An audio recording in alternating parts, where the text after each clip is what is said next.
제레미 벤담 및 최대 다수의 최대 행복 원칙을 바탕으로 흥미로운 이야기를 하나 들려드리겠습니다. 옛날 아주 먼 옛날 수수께끼로 가득한 작은 마을이 하나 있었습니다. 이 마을 사람들은 때때로 자신들 사이에 내려오는 이론적인 토론을 즐기곤 했는데 그 중에서도 가장 흥미로운 토론 주제는 최대 다수의 최대 행복이라는 원칙이었습니다. 어느 날 마을에 일생일대의 문제가 발생했습니다. 마을 중앙에 있는 오래된 분수가 고장나서 더 이상 물을 뿜어내지 못하게 된 것이었습니다. 이 분수는 단순한 장식품이 아니었습니다. 분수는 마을 전역에 물을 공급하는 중요한 역할을 하고 있었기 때문에 분수의 고장은 마을 주민 모두에게 큰 불편을 초래했습니다. 촌장은 이 문제를 해결하기 위해 마을 대회를 소집했습니다. 모두가 회관에 모였고 다양한 해결책이 쏟아져 나왔습니다. 어떤 사람은 마을 세금을 올려서 새로운 분수를 설치해야 한다고 주장했고 또 다른 사람은 외부에서 전문가를 초빙하여 수리를 맡기자고 했습니다. 하지만 마을 예산은 한정되어 있었고 모두가 쉽게 동의할 수 있는 방법이 없었습니다. 이때 마을에서 가장 지혜로웠던 노인 할아버지 존이 나섰습니다. 그는 벤담의 공리주의 원칙을 들어 설명했습니다. 우리 모두 최대 다수의 최대 행복을 원합니다. 그럼 우리가 할 수 있는 최선의 선택은 무엇일까요? 할아버지 존은 주민들에게 투표를 제안했습니다. 각 주민은 자신이 생각하는 최고의 해결책을 제시하고 그 해결책이 마을에 미칠 긍정적 결과의 정도를 점수로 매기게 했습니다. 모든 점수가 집계된 뒤 가장 많은 행복 점수를 얻은 해결책이 자동으로 선택되는 방법이었습니다. 투표는 치열하게 진행되었습니다. 돈을 적게 들이면서도 빠르게 해결할 수 있는 방법을 찾기 위한 아이디어들이 쏟아졌습니다. 마침내 한 젊은 공학자가 제안한 해결책이 가장 많은 지지를 받았습니다. 그는 분수의 문제를 해결할 수 있는 기술적인 방법을 제시하며 주민들이 이해할 수 있도록 쉬운 말로 설명했습니다. 이 해결책은 외부 전문가를 부르지 않고도 마을 내 인력이 해결할 수 있는 것이었고 재활용 부품을 사용해 비용도 절감할 수 있었습니다. 이렇게 고장난 분수는 얼마 지나지 않아 다시 물을 뿜기 시작했고 마을 사람들은 기쁨에 겨워 환호했습니다. 할아버지 존은 벤담의 이론이 이들과 함께 빛을 발한 순간이라며 흐뭇하게 웃었습니다. 마을에 최대한의 행복을 가져온 이 결정을 통해 사람들은 다시금 공리주의의 실용성을 느끼게 되었고 마을의 단합된 힘을 경험할 수 있었습니다. 그리하여 이 작은 마을은 공리주의의 상징이 되어 매년 아름답게 물을 뿜어내는 분수 앞에서 마을 축제를 열며 행복했던 그 순간을 기념했습니다. 사람들은 계속해서 최대 다수 최대 행복을 추구하며 각자 나름의 방식으로 마을 발전에 기여했습니다. 이는 앞으로도 영원히 이어질 그들만의 행복한 전통이 되었습니다. 두 번째 이야기한데 작은 마을에 존이라는 호기심 많고 생각이 깊은 젊은이가 살고 있었습니다. 그는 항상 세상의 이치와 삶의 의미에 대해 고민하며 특히 인과관계에 대한 철학적 탐구에 깊은 관심을 가지고 있었습니다. 존은 데이비드 휴메의 인과관계에 대한 회의론을 접하고 깊은 인상을 받았습니다. 그는 이 이론을 통해 사람들에게 생각할 거리를 제공할 수 있는 재미있는 이야기를 만들어 보기로 결심했습니다. 어느 날 존은 마을 광장에서 친구들과 함께 대화를 나누고 있었습니다. 그는 친구들에게 인생의 여러 사건들이 정말로 서로 연결되어 있는지를 생각해 본 적이 있는지 물었습니다. 친구들이 그 물음에 고개를 갸웃거리자 존은 한 가지 이야기를 시작했습니다. 얼마 전 숲속 오솔길을 걷다가 비가 내리기 시작했어. 갑작스러운 비가 내릴 것이라고는 생각지도 못했지. 그래서 나는 길가에 커다란 나무 아래로 뛰어들어 비를 피했어.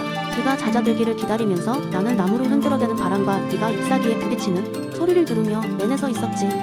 그러다 문득 이런 생각이 들더라. 이 나무가 없었다면 나는 이미 흠뻑 젖었겠구나 하고 말이야. 친구들은 자연스레 고개를 끄덕이며 그 상황에 공감했습니다. 나무 덕분에 비를 피할 수 있었다는 이야기는 당연하게 들렸습니다. 하지만 존은 그 뒤로 더 흥미로운 이야기를 계속했습니다. 그런데 말이야, 집에 돌아와서 생각해보니 그 나무가 내가 비를 피할 수 있게 한 원인일까?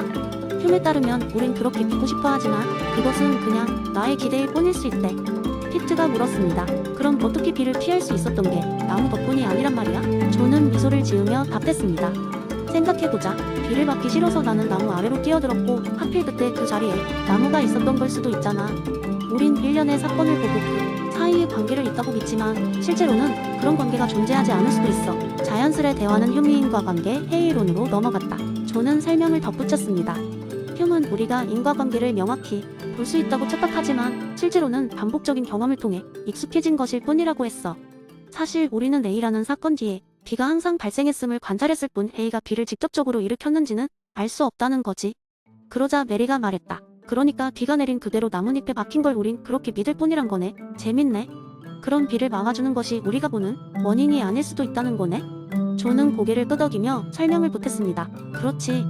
마치 댕글거리는 키체인이 칠판을 그 긁는 소리가 들릴 때 머릿속에서 짠을 느끼는 것처럼 말이야. 사실 소리와 감정 사이에 직접적 연결은 없지만 우린 두 사건을 자주 경험함으로써 인과관계를 상상하는 거지.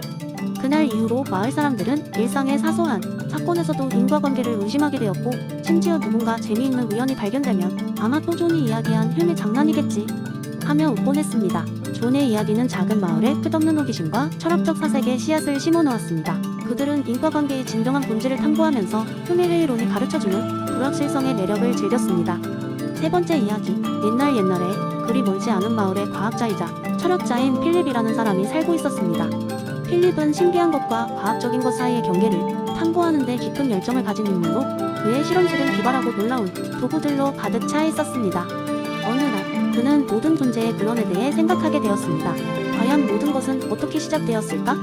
이 물음이 그의 호기심을 자극했고, 그는 중세의 현인 토마스 아퀴나스가 말한 제1원인이라는 개념이 마치 퍼즐의 중요한 조각과 같다는 것을 깨달았습니다. 그래서 필립은 자신의 실험실로 돌아가 모든 것이 시작된 원인을 찾아내기 위한 대담한 실험을 계획했습니다. 개능과 함께 다양한 기계들이 돌아가기 시작했고, 소리와 연기는 필립의 실험실을 휩쓸었습니다. 하지만 그의 노력에도 불구하고 그는 제1원인을 직접적으로 발견할 수는 없었습니다. 실망하며 앉아있던 필립에게 한 가지 기발한 아이디어가 떠올랐습니다. 그는 마을 사람들에게 이 개념을 설명하기 위해 자신이 경험한 것들을 아주 특별하고 재미있는 방식으로 전해야겠다고 생각했습니다. 필립은 마을 광장 한복판에 거대한 도형 구조물을 지어 우주의 박람회라는 이름을 붙였습니다. 마을 사람들을 초대하여 이를 통해 제1원인의 개념을 체험케 하려 했습니다. 사람들은 구조물 내부로 들어가 각각 실과 바늘로 구성된 아주 복잡한 뒷주 기계의 중심으로 들어갔습니다. 기계를 작동시키자 먼저 하나의 작은 나비가 날개를 움직이기 시작했고, 그러자 그것은 일련 톱니바퀴와 레버를 작동시켰습니다. 그 결과 복잡하고 아름다운 직물이 형성되기 시작했습니다. 사람들은 하나의 사소한 움직임이 기계에 통합된 작동을 통해 얼마나 놀라운 결과를 가져오는지 눈으로 확인할 수 있었습니다. 필립은 그들에게 이렇게 말했습니다. 여러분이 본 이 작은 나비, 날갯짓이 바로 여러분의 생활 속의 수많은 원인들 중 하나일 뿐입니다. 지금 보신 것은 눈에 보이는 상호작용입니다만 그 어떤 현상이나 사건의 본질을 파고들 때 우리는 결국 더 이상 거슬러 올라갈 수 없는 단 하나의 원인에 도달하게 될 것입니다. 그것이 바로 토마스 아퀴나스가 말한 제1원인입니다. 모든 것은 어떤 방식으로든 이 제1원인으로 연결되어 있으며 그것이 바로 우리의 우주를, 우리의 존재를 가능케 한 것입니다. 시간이가 지남에 따라 우주의 박람회는 마을을 넘어 널리 알려졌고, 필립의 이야기는 세대와 시대를 초월해 전파되었습니다.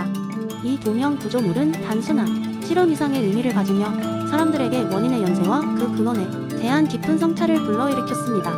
누구나 궁리하고 논쟁하며 심지어 꿈꿨습니다. 마치 거대한 직조기계의 작은 나비처럼 필립의 이야기는 많은 이들에게 신비로운 것이나 과학적인 것이나 모두가 연결되고 있음을 일깨워주는 계기가 되었습니다. 필립 자신은 비록 제1원인으로 직접 보지는 못했지만 그는 자신이 이 세상에 전한 메시지가 사람들의 생각을 변화시키고 있음을 알고 만족스러웠습니다. 우주의 박람회는 그의 업적이자 그의 신념이었고, 그 안에서 그 자신도 또 다른 원인의 일부로 존재하고 있음을 깨달았습니다. 네 번째 이야기. 옛날 옛적 어느 현대 도시 한복판에 수상한 소식이 돌아다니기 시작했습니다. 자연 상태의 날이 온다 라는 불길한 속삭임이 자자했습니다. 사람들은 자세한 사연은 알지 못했지만 그 말에 이상한 긴장감이 퍼졌습니다. 어떤 사람들은 단순한 유행어라고 치부했지만 다른 사람들은 무언가 특별한 일이 일어날 것이라는 예감에 사로잡혔습니다. 그러던 중 도시의 중심에 있는 큰 광장에서 한 통지문이 붙었습니다. 자연 상태의 날에 모이시오. 그대들의 진정한 본성을 발견할 기회 라고 적혀 있었습니다. 이 게시물은 더욱 사람들의 호기심을 자극했습니다.